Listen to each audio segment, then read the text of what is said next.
Pengertian anak tunalaras. Anak tunalaras adalah suatu individu yang mengalami hambatan dalam mengendalikan emosi dan kontrol sosialnya. Individu tunalaras biasanya menunjukkan perilaku menyimpang yang tidak sesuai dengan norma dan aturan yang terjadi di masyarakat. Tunalaras dapat disebabkan karena faktor internal maupun faktor eksternalnya. Menurut Sujihati Somanti, anak tunalaras sering juga disebut anak tunasosial karena tingkah laku anak ini menunjukkan pertentangan terhadap norma-norma sosial masyarakat yang berwujud seperti mencuri, mengganggu, dan menyakiti orang lain. Perkembangan yang terjadi pada diri anak tunalaras itu tidak jauh berbeda dengan anak-anak yang terlahir normal atau tidak memiliki ketunalarasan. Hanya saja akibat dari gangguan emosional yang ia miliki tersebut sangat berpengaruh terhadap segi kognitifnya, kepribadian, dan sosial si anak tersebut di lingkungan masyarakat. Di mana pada segi kognitif, anak kehilangan minat dan konsentrasi belajar, dan beberapa anak mempunyai ketidakmampuan bersaing dengan teman-temannya. Di video kali ini saya akan menjelaskan tentang ciri-ciri anak tunalaras, yaitu yang mengalami gangguan perilaku, yaitu ada berkelahi, memukul, menyerang, pemarah, pembangkang, suka merusak, kurang ajar, tidak sopan, penentang, tidak mau kerjasama, suka mengganggu, suka ribut, pembolos, mudah marah, suka pamer, hiperaktif, pembohong, iri hati, pembantah, ceroboh, mengacau, suka menyalahkan orang lain, mementingkan diri sendiri. Kemudian ada yang mengalami kecemasan dan menyendiri, yaitu ada cemas, tegang, tidak punya teman, tertekan, sensitif, rendah diri, mudah frustasi, pendiam, dan mudah bimbang. Lalu ada dua kategori, yaitu anak yang kurang dewasa sama anak yang agresif bersosialisasi. Nah, yang anak yang kurang dewasa yaitu sifatnya seperti pelamun, kaku, pasif, mudah dipengaruhi, pengantuk, dan pemborosan. Dan anak yang agresif bersosialisasi perilakunya mempunyai komplotan jahat, berbuat onar bersama komplotannya, membuat geng, suka di luar rumah sampai larut, bolos sekolah, dan pergi dari rumah. Ya, cukup sekian. Selanjutnya akan dipaparkan oleh rekan saya. Karakteristik tunalaras. Karakteristik tunalaras ada beberapa, yaitu yang pertama karakteristik akademik. Karakteristik akademik ini memiliki ciri-ciri yang sebagai berikut: hasil belajarnya di bawah rata-rata, sering berurusan dengan guru BK, tidak naik kelas, sering membolos, sering melakukan pelanggaran. Yang berikutnya karakteristik sosial atau emosional. Masalah yang menimbulkan gangguan bagi orang lain, yaitu perilaku itu tidak diterima masyarakat, biasanya melanggar norma dan budaya. Perilaku bersifat mengganggu dan dapat dikenai oleh sanksi sosial. Perilaku ditandai dengan tindakan agresif sebagai berikut: tidak mengikuti aturan, bersifat mengganggu, bersifat membangkang, dan menentang. Dan yang terakhir, tidak dapat bekerja sama. Melakukan tindakan melanggar hukum dan kejahatan remaja sebagai berikut: karakteristik emosional, hal-hal yang menimbulkan penderitaan bagi anak, dan berikutnya ditandai dengan rasa gelisah, rasa malu, rendah diri, kelakuan dan sifat perasa atau sensitif. Dan yang terakhir yaitu karakteristik fisik atau kesehatan tunalaras, yang dimana yaitu berupa gangguan makan, gangguan tidur, atau gangguan gerakan. Umumnya mereka merasa ada yang tidak beres dengan jasmaninya, mudah mengalami kecelakaan, dan merasa cemas pada kesehatannya. Oke, bismillahirrahmanirrahim. Assalamualaikum warahmatullahi wabarakatuh. Perkenalkan, nama saya Warnadi Julianto, NPM saya 1810631070 Di sini saya akan menjelaskan faktor-faktor penyebab ketunalarasan. Yang pertama adalah kondisi fisik. Disfungsi kelenjar endokrin merupakan salah satu penyebab timbulnya kejahatan. Kelenjar endokrin ini mengeluarkan hormone yang mempengaruhi tenaga seseorang. Bila secara terus-menerus fungsinya mengalami gangguan, maka dapat berakibat terganggunya fisik dan mental seseorang, sehingga akan mempengaruhi terhadap perkembangan wataknya.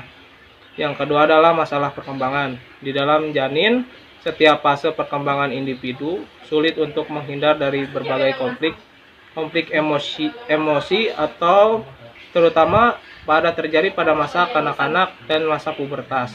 Jika anak yang masih labil pada masa ini banyak mengandung resiko berbahaya. Jika kurang terhadap bimbingan dan arahan dari orang dewasa, maka akan mudah terjerumus pada tingkah laku penyimpangan. Yang ketiga adalah lingkungan kerja.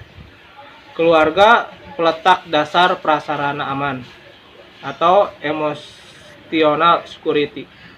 Pada anak dalam keluarga pula, anak memperoleh pengalaman pertama mengenai perasaan dan sikap sosial, beberapa aspek yang terhadap dalam lingkungan keluarga yang berkaitan dengan masalah gangguan emosi dan tingkah laku, kasih sayang dan perhatian, keharmonisan keluarga, dan kondisi ekonomi. Yang keempat adalah lingkungan sekolah. Sekolah merupakan tempat pendidikan yang kedua bagi anak setelah keluarga. Tanggung jawab sekolah tidak hanya sekedar membekali anak didik dengan sejumlah ilmu pengetahuan, akan tetapi sekolah juga bertanggung jawab membina kepribadian anak, mendidik sehingga menjadi seorang dewasa yang bertanggung jawab, baik terhadap dirinya maupun terhadap lingkungan masyarakat yang luas. Timbulnya gangguan tingkah laku antara lain seperti dari guru dan fasilitas pendidikan. Yang kelima adalah lingkungan masyarakat. Salah satu hal yang nampak mempengaruhi pola perilaku anak dalam lingkungan sosial adalah keteladanan, yaitu meniru perilaku orang lain. Di samping pengaruh-pengaruh yang bersifat positif, di dalam lingkungan masyarakat juga terdapat banyak sumber yang mempengaruhi negatif yang dapat memicu munculnya perilaku menyimpang. Mungkin itu saja dari saya. Wabillahi taufiq wal hidayah. Wassalamualaikum warahmatullahi wabarakatuh. Solusi menangani anak tunalaras. Yang pertama, lakukan pendekatan perilaku. Pendekatan perilaku ini dilakukan bertujuan untuk mengubah pola perilaku negatif anak menjadi perilaku yang positif. Caranya dengan melakukan pendekatan baik oleh orang tua ataupun guru di sekolahnya, dengan terus berusaha memberikan pengarahan yang tepat pada si anak.